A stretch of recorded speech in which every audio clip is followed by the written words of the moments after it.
Good morning, everybody. I'm Setse, and today I'm going to be talking about every single person in this room. I'm going to be talking about all the teachers in this room, about all the students, and most importantly, I'm going to be talking about how you guys relate and how teachers can affect students' self-identity. So this is my thesis. Teachers' perceptions of students affects the way students perceive themselves, which in turn affects their success and failure in high school and in life. So here's an example for you. Mr. Wonker perceives Shreya as lazy. And as a result, Shreya perceives herself as lazy. And this results in her not trying as hard and laziness becoming a part of her own self-identity. So what is self-identity? Self-identity is part of a bigger idea called the self-concept. And the self-concept is made up of a whole bunch of things. It's about your worth, your confidence, what person you want to be, what person you are, and finally, what person you see yourself as. So the definition of self-identity is up there: the recognition of one's potential and qualities as an individual, especially in relation to social context. So, in short, it's how you identify with yourself. An example of this is someone who's anorexic. You guys are probably all familiar with this disease. Someone who has anorexia identifies as being overweight, as being fat, but in actuality, they're most probably underweight and dangerously thin. So this is kind of an important concept to know in this day and age. Now, according to Rosenthal, a famous psychologist, there are 4 factors that influence self-identity. The first one is physical descriptions. I am fat, I'm skinny, I'm tall, I'm short. There's the existential statements. I am a child of God. I am one with nature. There's personal statements. I was born a mean person. I was born an excitable person. And then finally, there's others' perception of you. My mom thinks I'm pretty. My teacher thinks I'm dumb. Which leads me to my second part. How do teachers influence student self-identity? So how do teachers influence student self-identity?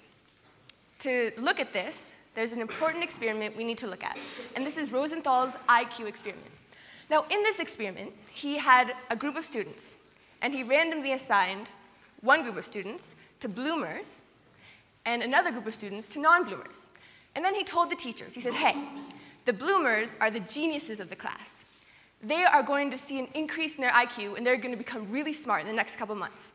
And then they told the teachers, and these are the non-bloomers. They're sort of average. They're not going to really see an IQ difference. And so what did they find out from this experiment? They found out that even though this experiment was fictitious and the students were all the same, that the people they said were going to be bloomers did bloom, and the people who were not going to be bloomers didn't. So this is kind of crazy. How did they end up predicting that these results would happen? How did they know that certain people would become smart and certain people would stay the same? In short, it was the teachers. Because the teachers perceived the bloomers as extremely smart and capable, they taught them as capable individuals, and they taught the more average students as not capable individuals. So teachers, as you can see, have a lot of effect on students and how they perceive themselves and how they succeed or fail in high school. Another thing that I'm going to talk about today is the fundamental attribution error. Now, the fundamental attribution error, for people in psych, you guys know this, but it's blaming another's behavior on their innate traits rather than the society around them. So I'm going to give you an example of this using someone probably all know, Shivangi Kulshesta. So say you're walking down the hall and you see Shivi. She's acting a little weird. So you kind of like sit there and you're like, why is she acting so weird? Now you have 2 choices here. You can look at the situational factors. You can say, it's finals week. Mr. Wonker's exams are really hard. That's why she's acting so weird. Or you can look at the dispositional factors. She was just born a weirdo. She was just born that way, and nothing can change that. And so that's the fundamental attribution error. And you can see that in classrooms, teachers can kind of utilize this and say that students succeed or fail just because they're meant to be successful or meant to be failures. Which leads me to part 2. Part 3. Optimal teacher characteristics and environments for positive self-identity building. So how can teachers and environments work together to create students who want to learn, who are positive and who are confident about themselves? Well, we need to create intelligent, capable individuals rather than have lazy and passionate dorks. There are two things that factor into this equation. There's teachers and there's environments. So teachers, there are two parts to this. There's awareness and there's insight. So teachers need to be aware of their own power over students, over you guys. How they perceive themselves, how they perceive others affects how you perceive yourself, and about the fundamental attribution error and how this affects everyone in the classroom. They also need to have insight into every one of you's life and what factors and what stressors at home and at school influence you to act the way you do. Okay, and also environment. And so, as you can see, environment influences you quite heavily. Now, in academia, there are two types of main environments.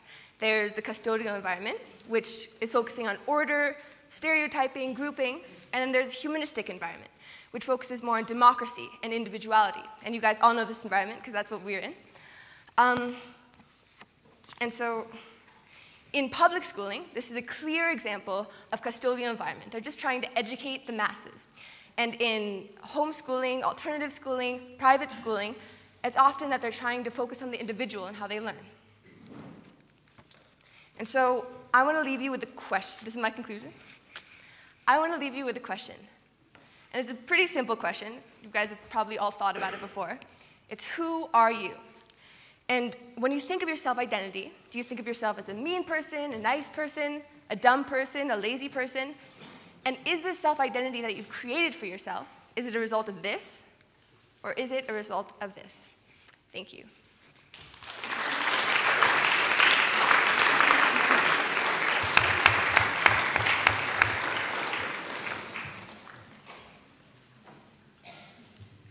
Any questions from the audience? So you mentioned how teachers have a huge influence on other people, and particularly students in your presentation. Right. But I wanted to emphasize that don't students also emphasize other students as well? And I think that's a bigger majority than what teachers have an influence on students. I completely agree with you that students have impact on their friends and their peers. However, that's a different spectrum of this equation and not one that I was focusing on in my topic. But that's a really good question.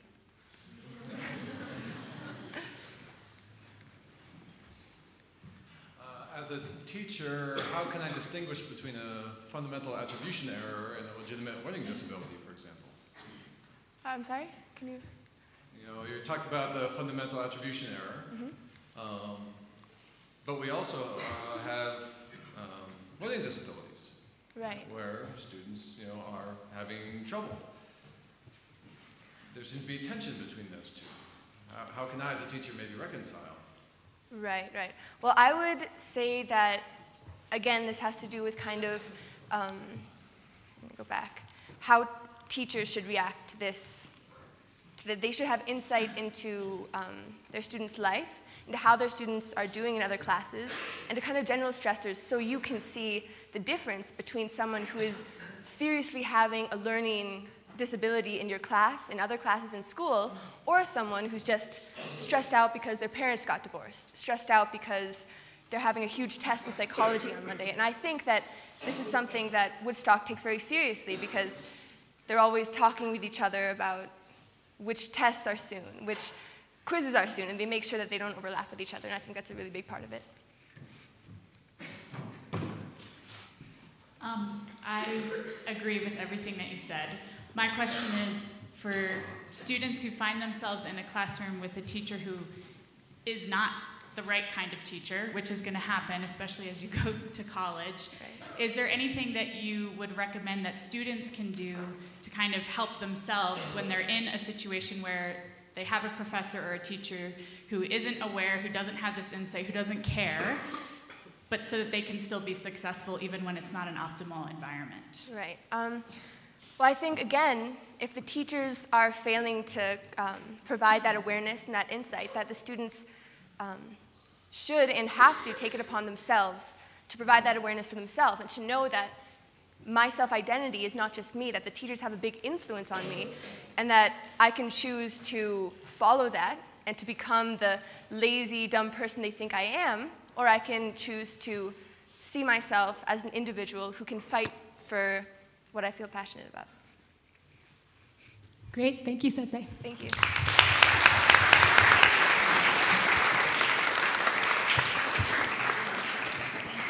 Good job.